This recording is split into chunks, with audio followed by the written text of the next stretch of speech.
Hello friends, ನಮಸ್ತೆ. ಸ್ಫೂರ್ತಿ ಕಿಚನ್ಗೆ ಸ್ವಾಗತ. ಇವತ್ತಿನ ರೆಸಿಪಿ ರವೆ ವಡೆ ಮಾಡೋಣ. ಬನ್ನಿ ಯಾವ ರೀತಿ ಮಾಡೋದಂತ ನೋಡೋಣ. ನೋಡಿ, ಇದೊಂದು 2ರಿಂದ 3 ಈರುಳ್ಳಿ ಇದೆ, ಕಟ್ ಮಾಡಿ ಇಟ್ಕೊಂಡಿರೋದು. ಸ್ವಲ್ಪ ಕರಿಬೇವಿನ ಸೊಪ್ಪು, ಸ್ವಲ್ಪ ಕೊತ್ತಂಬರಿ ಸೊಪ್ಪು, 1-2 ಹಸಿಮೆಣಸಿನ್ಕಾಯಿ ಇವೆಲ್ಲ ಹಾಕ್ಕೊಂಡು ಫಸ್ಟ್ ಮಿಕ್ಸ್ ಮಾಡ್ಕೊಳ್ಳೋಣ. ಸ್ವಲ್ಪ ದಪ್ಪನೇ ಹೆಚ್ಕೋಬೇಕು ಈರುಳ್ಳಿ.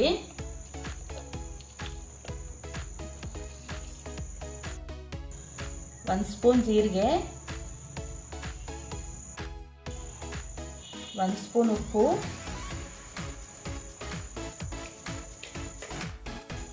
ನೋಡಿ ಚೆನ್ನಾಗಿ ಮಿಕ್ಸ್ ಮಾಡ್ಕೊಳ್ಳೋಣ. ಸ್ವಲ್ಪ ಪ್ರೆಸ್ ಮಾಡಿ ಈರುಳ್ಳಿ ಎಲ್ಲ ಚೆನ್ನಾಗಿ ಕಲಸಿ. ಈರುಳ್ಳಿಯಲ್ಲಿರೋ ನೀರೆಲ್ಲ ಬಿಟ್ಕೋಬೇಕು.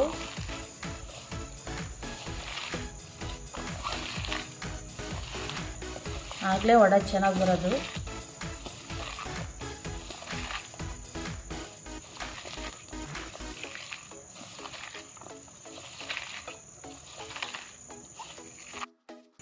ನೋಡಿ, ಇದೆಲ್ಲ ಮಿಕ್ಸ್ ಮಾಡಿದ್ದಾಯಿತು.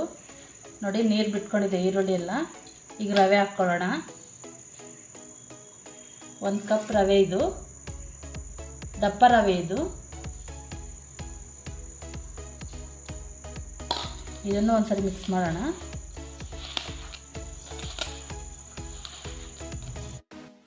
ನೋಡಿ, ರವೆ ಎಲ್ಲ ಕಲಿಸ್ಕೊಂಡಿದ್ದಾಯಿತು.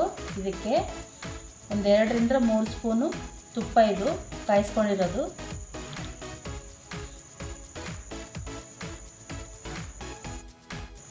ನೋಡಿ, ತುಪ್ಪ ಹಾಕಿ ಕಲಿಸ್ಕೊಂಡಿದ್ದಾಯಿತು. ಇದಕ್ಕೀಗ ಮೊಸರು ಹಾಕ್ಕೊಳ್ಳೋಣ. ಹುಳಿ ಮೊಸರು ಹಾಕ್ಕೊಂಡ್ರೆ ಚೆನ್ನಾಗಿರುತ್ತೆ. ಇಲ್ಲದೇ ಇರೋರು ಮಾಮೂಲಿ ಮೊಸರು ಹಾಕ್ಕೊಳ್ಳಿ, ಹುಳಿ ಇಲ್ಲದೇ ಇರೋದು.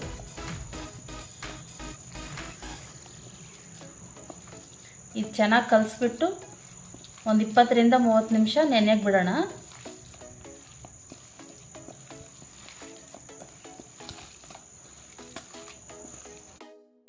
ನೋಡಿ, ಈ ಅದಕ್ಕೆ ಕಲಿಸ್ಕೊಳ್ಳಿ. ಕಲಿಸ್ಕೊಂಡು ಒಂದು ಅರ್ಧ ಗಂಟೆ ಬಿಡಿ ನೆನೆಯೋಕ್ಕೆ.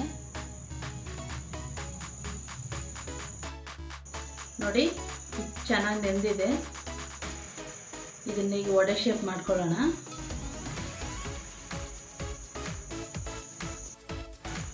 ನೋಡಿ, ಪ್ಲಾಸ್ಟಿಕ್ ಪೇಪರ್ ತಗೊಂಡ್ಬಿಟ್ಟು ಒಂದು ಸ್ವಲ್ಪ ಎಣ್ಣೆ ಹಚ್ಬಿಟ್ಟು ವಡೆ ಶೇಪಲ್ಲಿ ತಟ್ಕೊಳ್ಳೋಣ.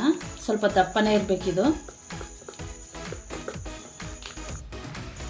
ನೋಡಿ, ಎಣ್ಣೆ ಕಾದಿದೆ. ಈಗ ಫ್ರೈ ಮಾಡ್ಕೊಳ್ಳೋಣ ವಡೆನ. ಮೀಡಿಯಮ್ ಉರಿಯಲ್ಲಿ ಫ್ರೈ ಮಾಡ್ಕೊಳ್ಳೋಣ, ಗೋಲ್ಡನ್ ಬ್ರೌನ್ ಬರೋವರೆಗೂ. ನೋಡಿ, ವಡೆ ರೆಡಿ ಆಯಿತು. ಒಂದ್ಸರಿ ಟ್ರೈ ಮಾಡಿ ನೋಡಿ ಎಷ್ಟು ಕ್ರಿಸ್ಪಿಯಾಗಿ ಬಂದಿದೆ ಅಂತ.